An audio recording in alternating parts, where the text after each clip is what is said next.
लाडकी बहीण योजनेचे पैसे कुठे आहेत? हो, हाच प्रश्न सध्या महाराष्ट्रातल्या लाखो महिला विचारत आहेत. नोव्हेंबरचा हप्ता अजूनही खात्यात जमा झालेला नाही. मग हे पैसे नेमके का अडकले? यामागचं खरं कारण काय आहे? चला, या सगळ्याची सविस्तर माहिती घेऊया. अगदी बरोबर. हाच तो प्रश्न आहे जो सध्या घराघरात विचारला जातोय.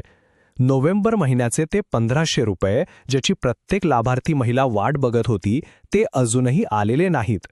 मग प्रश्न तर उरणारच की हे पैसे गेले कुठे? चला तर मग जरा खोलात शिरून बघूया की हे पैसे नेमके अडकले कुठे आहेत आणि या विलंबामागे नक्की काय कारण आहेत. सगळ्यात आधी आपण वस्तुस्थिती समजून घेऊया. झालं असं की नोव्हेंबर महिन्याचे 1,500 रुपये 7 डिसेंबरपर्यंत जमा होणं अपेक्षित होतं, पण तसं झालेलं नाही. आणि सगळ्यात चिंतेची गोष्ट म्हणजे सरकारकडून याबद्दल अजून तरी कोणतीही अधिकृत माहिती आलेली नाहीये. त्यामुळे लोकांमध्ये साहजिकच संभ्रम निर्माण झालाय. पण थांबा, या विलंबामागे फक्त तांत्रिक कारण आहे की आणखी काही? कारण या वेळेला एका मोठ्या राजकीय गणिताची पण जोड दिली जातीये, ज्याकडे दुर्लक्ष करून चालणार नाही. हे बघा, येत्या 15 डिसेंबरनंतर राज्यामध्ये तब्बल 29 महानगरपालिकांच्या निवडणुकांचा धुराळा उडण्याची शक्यता आहे. मग विचार करण्यासारखी गोष्ट ही आहे की ह्या निवडणुकांची घोषणा आणि लाडकी बहीण योजनेच्या पैशांचा विलंब यांच्यात काही संबंध असू शकतो का? ही सगळी टाईमलाईन जरा नीट बघा. डिसेंबरच्या सुरुवातीला हफ्ता चुकला. 15 डिसेंबरनंतर निवडणुका कधीही जाहीर होऊ शकतात आणि आता चर्चा अशी सुरू आहे की डिसेंबरच्या शेवटी थेट दुप्पट हफ्ता खात्यात येऊ शकतो. आता हा फक्त एक योगायोग आहे की यामागे काहीतरी शिस्त आहे? आणि या चर्चेतून एक नवी गोष्ट समोर येते, ती म्हणजे दुहेरी हप्त्याची शक्यता. सूत्रांकडून जी माहिती मिळतेय त्यानुसार सरकार एक मोठी खेळी खेळण्याच्या तयारीत असू शकतं. आणि तो आकडा आहे तब्बल 3,000 रुपये.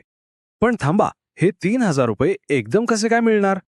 तर सूत्रांकडून मिळालेल्या माहितीनुसार सरकार नोव्हेंबर आणि डिसेंबर या दोन्ही महिन्यांचा हप्ता एकत्र म्हणजे पूर्ण 3,000 रुपये एकाच वेळी महिलांच्या खात्यात जमा करण्याच्या तयारीत आहे, अशी चर्चा आहे. आता यामागे एक राजकीय डावपेच असल्याची चर्चा का होतीये तेही समजून घ्या. सूत्रांचं म्हणणं असं आहे की ऐन निवडणुकीच्या तोंडावर एकदम दुप्पट रक्कम खात्यात आली तर त्याचा फायदा साहजिकच मतदानावर होऊ शकतो. म्हणूनच याला एक पॉलिटिकल मूव्ह म्हणून पाहिलं जातंय. पण थांबा, हे झालं राजकीय विश्लेषण. सरकारकडून मात्र ह्या विलंबाचं एक वेगळंच अधिकृत कारण दिलं जातंय आणि ते कारण एका महत्त्वाच्या अटीशी जोडलेलं आहे. महिला आणि बालविकास विभागाच्या अधिकाऱ्यांचं म्हणणं आहे की हा सगळा उशीर होतोय तो ई-केवायसी प्रक्रियेमुळे.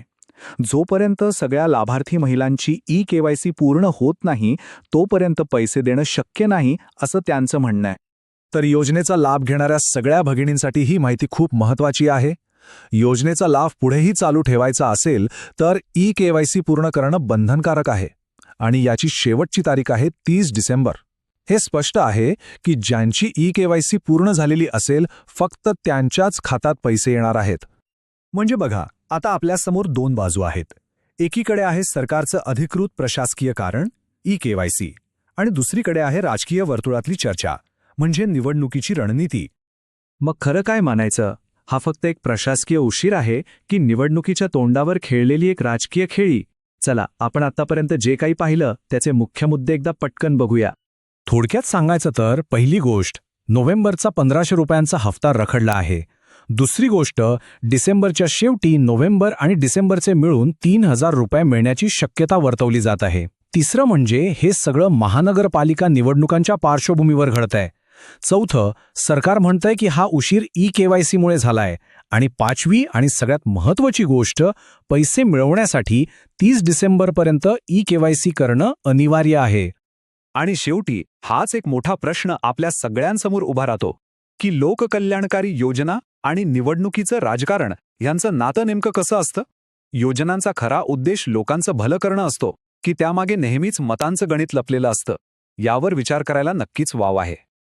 चर्चांसाठी आणि नवीन व्हिडिओंसाठी आताच आमच्या चॅनलला सबस्क्राईब करा.